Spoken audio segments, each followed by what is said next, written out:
तो स्वागत है आपका पाठशाला में। आज हम देखेंगे फेलियर ऑफ वेव थ्योरी। तो दो चीज़ होता है, एक होता है रॉन्ग और एक होता है फेलियर। रॉन्ग मतलब क्या है, चीज़ें ही गलत हो जाना। ठीक है, तो हमें पता है वेव थ्योरी सच है क्योंकि यंग्स ने एक्सपेरिमेंट करके दिखा दिया था, इंटरफेरेंस फिर डायफ्रैक्शन सब चीज़ एक्सपेरिमेंट करके दिखाया गया था। तो वेव थ्योरी सच है, डन है। लेकिन वेव थ्योरी फेल होता है, किस में फेल होता है? इस फोटो इलेक्ट्रिक इफेक्ट को समझाने में। फोटो इलेक्ट्रिक इफेक्ट को समझाने में वेव थ्योरी फेल होता है, मतलब सक्षम नहीं है, वो नहीं बता सकता है, रीज़न नहीं बोल सकता है। पहले पढ़ा क्या? तो failure of wave theory that is photoelectric effect. So इस तरह क्वेश्चंस आते हैं कि राइट द पॉइंट्स या फिर enlist the point where the wave theory of light is failed to explain the photoelectric effect. तो आज हम वही स्टडी करेंगे। क्या ये बातें क्लियर है? तो फर्स्ट जो पॉइंट था, फर्स्ट पॉइंट हमने देखा था रीज़न 1, आपने बढ़िया से देखा था। रीज़न 1 मैं यहाँ पे 2 यूज़ करूँगा। जब मैं रेड यूज़ करता हूँ तो रेड के लिए मान लेना कि वेव के लिए बता रहा हूँ। वेव ने क्या बताया था, वेव नेचर क्या बताया था, जो एनर्जी है वो किसके साथ एसोसिएटेड है?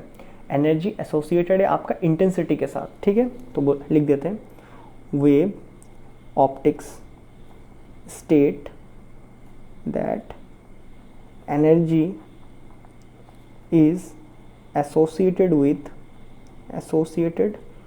With intensity that is amplitude. Energy किसके साथ है? एम्पलीट्यूड के साथ रिलेटेड है। बट हमने देखा है इनमें से इन सारे जब एक्सपेरिमेंट को करें तो हमने क्या देखा, वेव बोलो या फिर जब वो हिट करता है एज ए फोटोन, उसका एनर्जी किस में छुपा है भाई? फ्रीक्वेंसी में है। क्या ये बातें क्लियर है?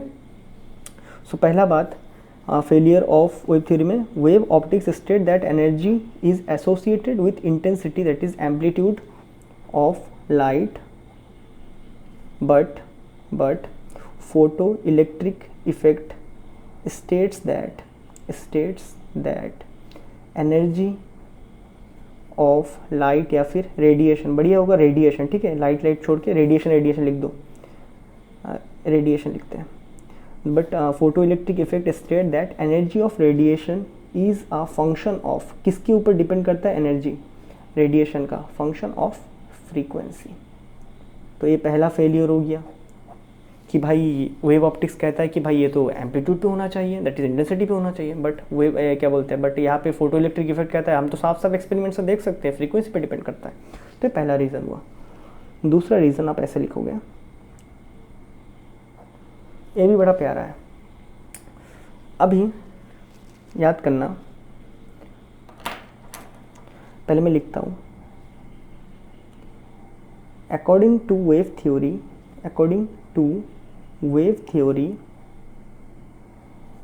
a group of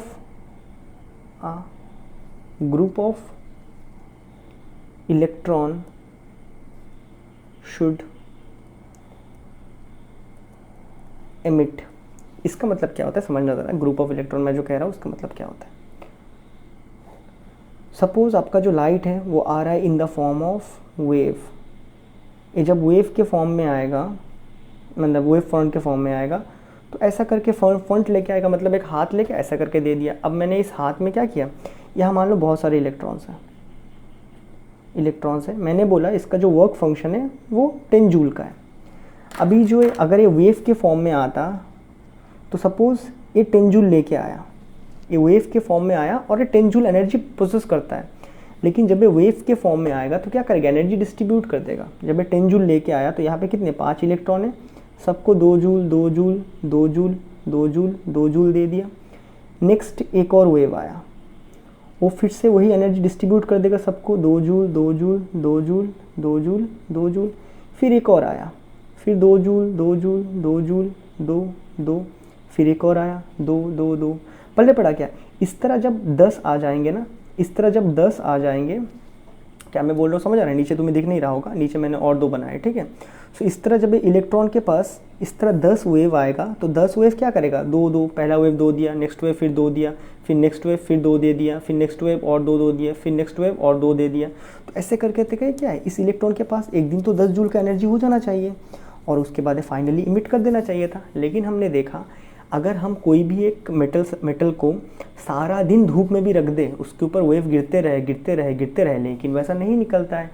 लेकिन वेव के हिसाब से अगर वेव थ्योरी सच होता, वेव थ्योरी क्यों इसको एक्सप्लेन नहीं कर पाता है? वेव क्या कहता है, एनर्जी आते रहेगा आते रहेगा आते रहेगा, फाइनली एक अगर वेव ऑप्टिक्स के हिसाब से देखें तो एनर्जी आ रहा है आ रहा है आ रहा है, एक टाइम के बाद सबको उतना मिल जाएगा, फिर ग्रुप ऑफ इलेक्ट्रॉन निकल जाएंगे। तो according to wave theory group of electron should emit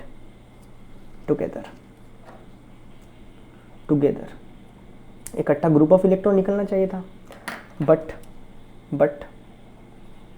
it do not happen in photoelectric effect. Group of electron तो नहीं निकलता है। अगर मैं सिंपल सी बात है, अगर मैं एक 0 वाट का बल्ब भी लगवा दूँ जिसके पास थ्रेशोल्ड फ्रीक्वेंसी से ज़्यादा क्या है फ्रीक्वेंसी है, अगर मैं एक 0 वाट का बल्ब भी लगवा दूँ जिसके पास कोई एक मेटल रखा है तो इसके थ्रेशोल्ड फ्रीक्वेंसी से ज़्यादा फ्रीक्वेंसी है, ठीक है, तो ये क्या करेगा, इलेक्ट्रॉन निकाल देगा। अब फ़र्क नहीं पड़ता है 0 वाट का बल्ब, मान लो कि जस्ट एक ही रे बाहर आ रहा है तो एक रे एक फोटोन निकाल देगा। तो according to wave theory group of electron should emit together but it does not happen in photoelectric effect. Current लिखा था क्या मैंने, फोटो इलेक्ट्रिक इफेक्ट, PEE बोलने से आपका photoelectric effect. So but it does not happen in photoelectric effect जहाँ पे where a single photon with more than threshold frequency किसका, of a metal can eject electron. पढ़ ले पढ़ा, यानी मेटल का वर्क फंक्शन होता है, ठीक है, लाइट का वर्क फंक्शन नहीं लिख देना। So accordingly to wave theory group of but it does not happen in photoelectric effect where a single photon with more than threshold frequency of a metal can eject an electron। ऐसा लिख सकते हो, with a single photon with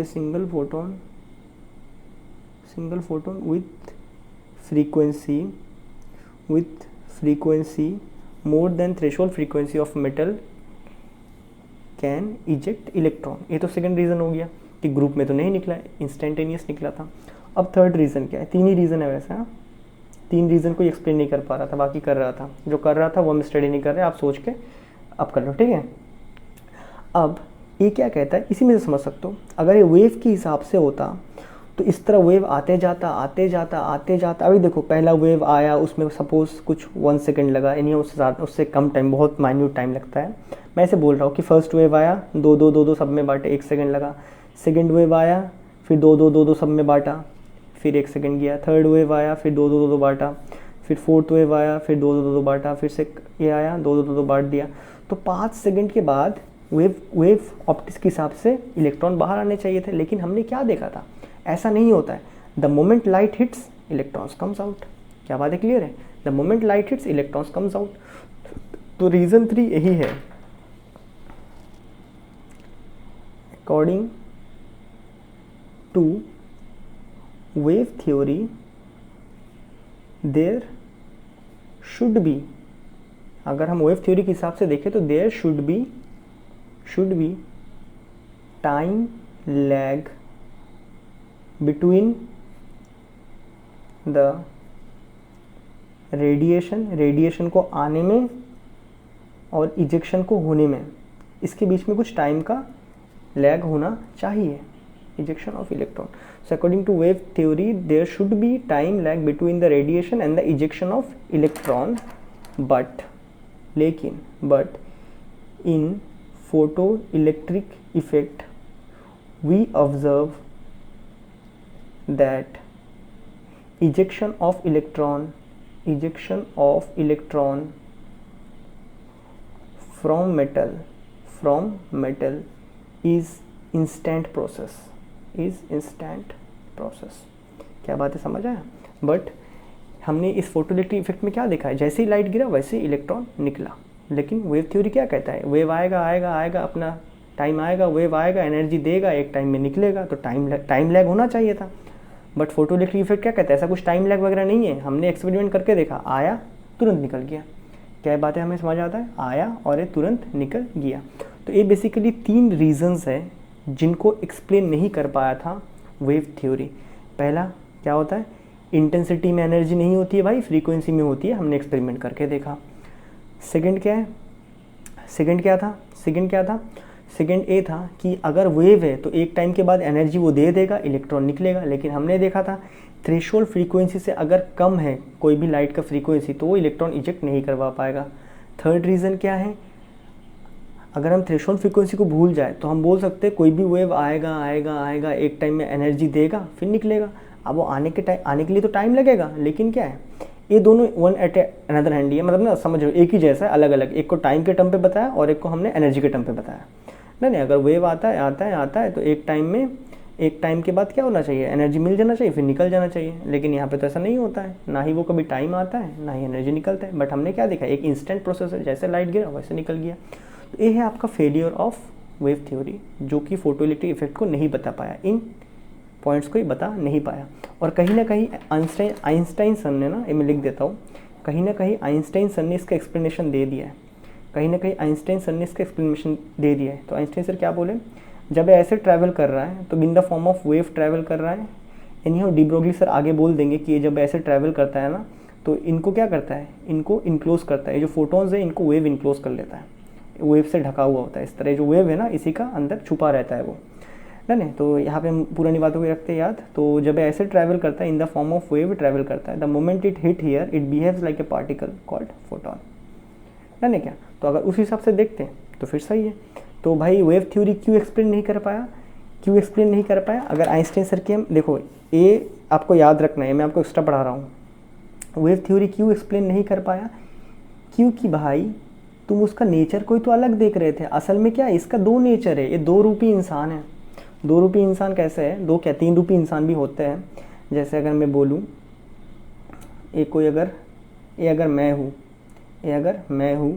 ये मेरा mummy है, तो मेरा mummy के लिए मैं क्या हूँ? उसका बेटा हूँ, डन है क्या? ये अगर कोई बच्चा है, स्टूडेंट है, तो मैं उसके लिए क्या हूँ? ब्रदर मान लेते, ब्रदर हूँ। अगर मैं यहाँ पे कोई लड़की है, मेरा बहन है, तो उसके लिए मैं क्या हूँ? सिस्टर हूँ। तो एक ही चीज़ का तो अलग अलग रूप हो सकते हैं ना। प्रैक्टिकल है, हम लोग करके रखे तो ये क्यों नहीं करेगा? तो आइंस्टाइन सर क्या कहते हैं, भाई वेव थ्योरी इसलिए नहीं बता पाया क्योंकि तुम लोगों ने उसका गलत जगह पे सोचा। असल में जब ये ट्रैवल करता है तभी in the form of wave होता है। जब इसके पास वेलोसिटी होती है, मतलब जब ये मूव कर रहा होता है तब इसके पास क्या होता है? तब ये वेव नेचर में होता है। लेकिन द मोमेंट ये हिट करता है, लाइट जब ये रेडिएशन हिट करता है तब एज ए पार्टिकल बिहेव करता है।